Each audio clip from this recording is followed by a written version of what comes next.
Lesson this morning comes to us from the Gospel according to Matthew chapter 17, beginning at verse 1.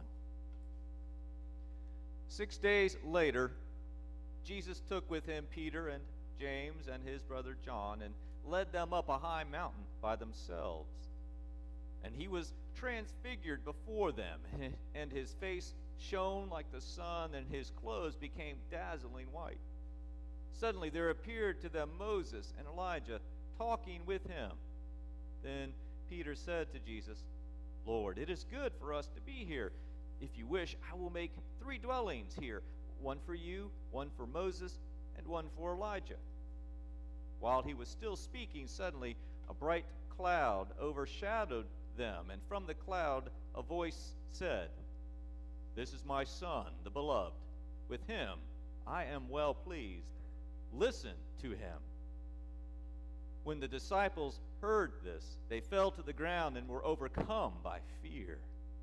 But Jesus came and touched them, saying, "Get up, and do not be afraid." And when they stood up, they saw no one except Jesus himself alone. As they were coming down the mountain, Jesus ordered them, "Tell no one about the vision until after the Son of Man has been raised from the dead." The word of the Lord.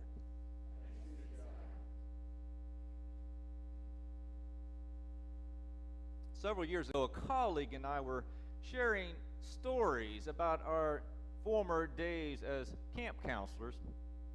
Now, for those of you not familiar with the small group camping model, such camps were designed to give youth an experience of the Christian life modeled on the early church, in which participants lived, prayed, ate, and worshiped as a small group. For many campers, this close-knit community provided a mountaintop experience in which they glimpsed a kind of transfiguration of old, boring church, and which became, at least for a few days, a dynamic, reconciled community of forgiveness. In fact, both my colleague and I had noticed a pattern. Typically, a youth would stay at camp 5 days or a week, and during the first few days, all the campers were fueled by adrenaline, but by midweek, they were tired physically and emotionally and bickered with one another. Yet by the end of the week, there was often a time of forgiveness and reconciliation that brought home the gospel message in a direct and powerful way. My colleague, however, evidently took it upon himself to help this process along.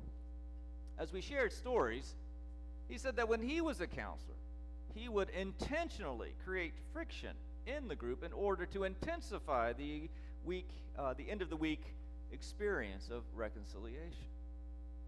For example, he said that he would regularly sign up for a lunchtime tubing trip on the river for his group of campers, and then he would forget to take along the bagged lunch the campers had made in preparation for their trip. By the end of the trip, his already tired and now hungry campers would be at each other's throats. Still, he insisted that his intentional efforts to create discord among the campers only served to heighten the experience of forgiveness that occurred at the end of the week. Well, I listened with interest to his stories, but I should say that I never once found it necessary, either then nor now, to intentionally create discord in any group. Discord, I have generally found, is a common feature of all communities, and the challenge for campers, counselors, and church members alike is how to manage that discord faithfully. Still, this conversation with my colleague raises another question. Can mountaintop experiences be manufactured? And if so, should the church attempt to create them? Certainly a powerful experience of reconciliation, like those felt by many participants at camp, can help one see Christ for who Christ truly is. Christ is more than a teacher or prophet, but is also the Son of God, who reconciles us to God and one another. So yes, the church seeks to forgive others as we have been forgiven in order to break the cycles of retribution and lay the groundwork for reconciliation. Yet, the goal of our work is to build a community of faith, not create a religious high. And despite the importance of mountaintop experiences, which help us to see the true nature of Christ, I question the wisdom of trying to directly manufacture them in the church for several reasons. First, the church is known for many centuries that rhythmic speaking and singing can create a feeling of elation. And it is tempting to imbue such elation with religious meaning. Yet a religious high, I think, is a poor substitute for an encounter with the living Christ. A true experience of Christ's glory is more than an emotional high. Second, many churches seek to manufacture a confession of Christ's identity as the Son of God with promises of heaven, or, conversely, threats of hell. Like the counselor who intentionally created discord to manipulate circumstances, these churches seek to draw a confession out of people. But confessions of faith manufactured by emotional means can swing back and forth depending upon the mood of the believer. For example, Jesus' disciples got fired up during their Last Supper with Christ and pledged to die with him, yet all were overwhelmed by their fears only a few hours later, and all abandoned him. Indeed, Jesus himself cautioned against making a rash decision to become his follower, but counseled would-be believers to count the costs of discipleship. Now, the Apostle Paul did have an experience of Christ's glory on the road to Damascus, but it was more than an emotional one.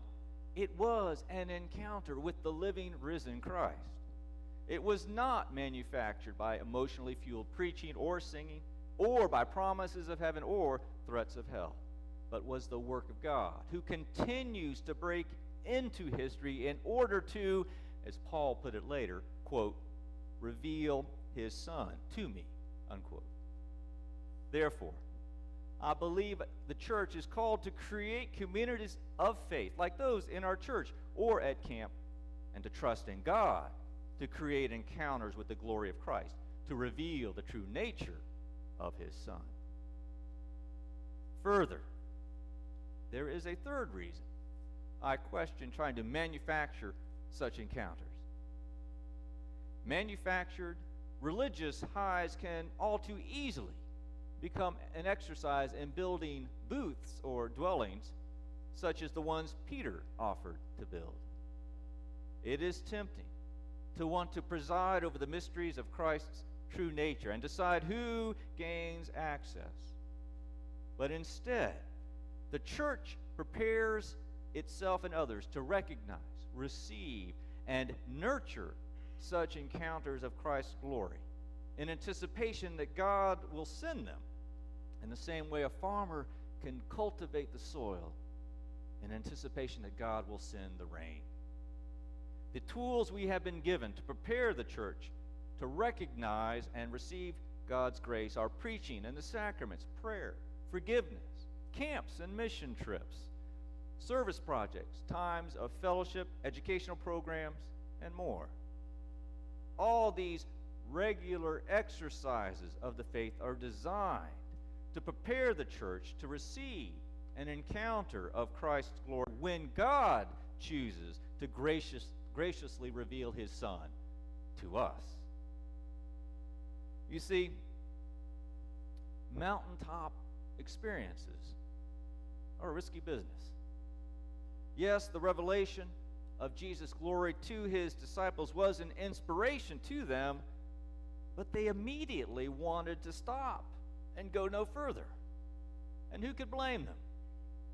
Who wants to leave the clarion certainty of the mountaintop experience to return to the valley of the shadow of death? Who wouldn't prefer 3 booths of glory atop the mountain over 3 crosses on Calvary Hill? But don't stop. Jesus' transfiguration before his disciples was a mountaintop experience that confirmed their faith, but it also served as a warning to the church to not try and prolong or permanently establish such experiences. Instead, the voice from heaven calls on the church to rely on Jesus' teaching for guidance.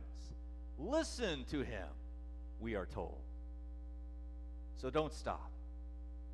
Don't spend your life endlessly trying to recapture the vision of Christ's glory that may have first inspired faith in you. Instead, keep going. Don't let the shadow of the cross send you scrambling up every hill looking for visions. Keep going.